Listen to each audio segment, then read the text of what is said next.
नमस्कार, मैं हूं आलोक त्रिपाठी और आज हम बात करेंगे वरिष्ठ कांग्रेस नेता और छत्तीसगढ़ के मुख्यमंत्री भूपेश बघेल से। सर, आपका ईटीवी में बहुत बहुत स्वागत है। जी नमस्कार। आप लगातार चुनाव प्रचार कर रहे हैं उत्तर प्रदेश में, हर जिले का लगभग आप दौरा कर चुके हैं। कैसा देख रहे हैं कांग्रेस के लिए माहौल आप? देखिए, पहली बात तो ये है कि 400 सीट में पहली बार बहुत वर्षों बाद कांग्रेस लड़ रही है।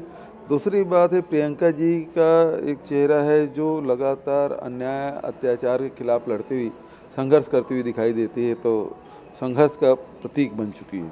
तीसरी बात यह है कि कांग्रेस ने आम जनता को मुद्दों को लेकर ये लड़ाई लड़ी है, चाहे वो किसान को 2500 रुपये क्विंटल में धान और गेहूं खरीदने की बात हो, 400 रुपये क्विंटल में गन्ना खरीदने की बात हो, ऋण माफ़ी की बात हो।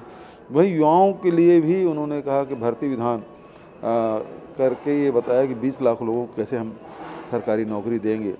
उसी प्रकार से उन्नति विधान की भी घोषणा उन्होंने की।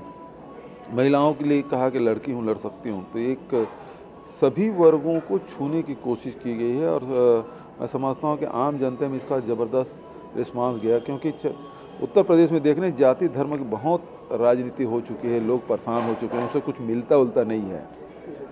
छत्तीसगढ़ जो आप छत्तीसगढ़ का मॉडल वहाँ पे आपने किसानों के लिए, पशुओं के लिए, गायों के लिए आपने वहाँ पे अपनाया है। कहा जा रहा है कि वो मॉडल आप यहाँ पे उत्तर प्रदेश में देखना चाहते हैं। बिल्कुल, कि आज आवारा पशु से सब परेशान हैं, रात भर जग के फसल बचा रहे हैं और हो ये रहा है कि अब कोई पशु मेला लगता नहीं, पशु जो व्यापार होता था वो भी बंद है।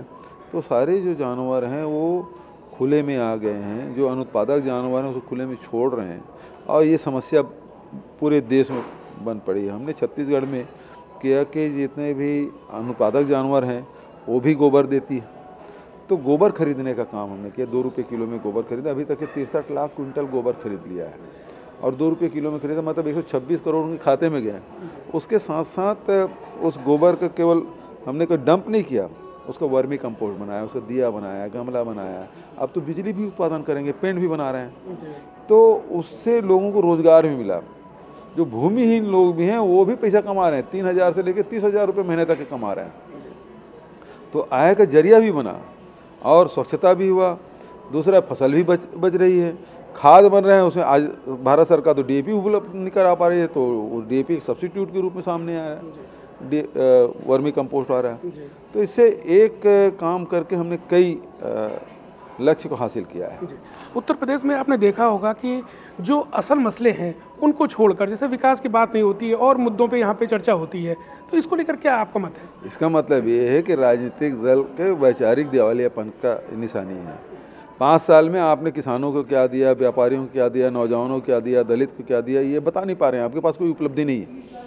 आगे क्या करने वाले हैं ये भी आपके पास विजन नहीं है। तो इस कारण से कभी वो जिन्ना आ जाते हैं, तो कभी पाकिस्तान की बात होती है, तो कभी हिजाब की बात होती है, कभी और किसी की बात होने लगती है। अभी वो लंकेश और दंगेश की बात हो रही है। तो आप मूल मुद्दों से लोगों को ध्यान हटाना चाहते हैं, जबकि आज पूरे देश में मंदी का दौर चल रहा है। अकेला छत्तीसगढ़ है जहां मंदी का कोई असर नहीं है। आम जनता की जेब में पैसा डालने का काम किया, किसानों के, मजदूरों के, आदिवासियों की जेब में पैसा डालने के, जो भूमिहीन श्रमिक है उसके जेब में पैसा डालने का काम किया। तो बाजार में रौनक है, तो वही काम अब पूरे देश में होना चाहिए और ये बात सब लोगों को समझ भी आ रही है। गांधी परिवार की 2 पारंपरिक सीटें रायबरेली जिले में और अमेठी जिले में है। आपने वहाँ का दौरा किया, क्या देखते हैं वहाँ का माहौल आप? निश्चित रूप से परिवर्तन दिखाई दे रहा है, न केवल अमेठी रायबरेली में बल्कि पूरे प्रदेश में परिवर्तन दिखाई दे रहा है। जी, प्रियंका गांधी जी ने 40% महिलाओं को टिकट देने की बात कही और टिकट आप लोगों ने दिए भी हैं, लेकिन पार्टी के अंदर कहीं ना कहीं ये बात है कि शायद ये निर्णय गलत था, मजबूत प्रत्याशी नहीं मिल पाए, कहीं ना कहीं इसको अंततः कांग्रेस को नुकसान होगा। आपको लगता है ये बात? जैसे जब 33% महिलाओं का आरक्षण देने की जब बात हुई थी तो लोग बोलते थे महिला कैंडिडेट नहीं मिलेगा, लेकिन अब स्थिति है पंचायती राज हो चाहे नगरीय निकाय हो, 50 नहीं 60% महिलाएं जीत के आ रही है। तो ये पहला प्रयास प्रियंका जी ने किया, निश्चित रूप से उसका लाभ मिलेगा।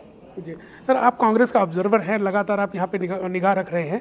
कांग्रेस की यहाँ की जो परफॉर्मेंस होगी, अच्छा करती है या बुरा करती है, कहीं ना कहीं इसका जिम्मा आपके ऊपर होगा या आप जिम्मा इसका लेंगे? हम सबकी जिम्मेदारी रहेगी, हम सब लोग मिलकर काम कर रहे हैं और यहाँ तो खोने कुछ था नहीं, जो कुछ है पाना ही पाना है।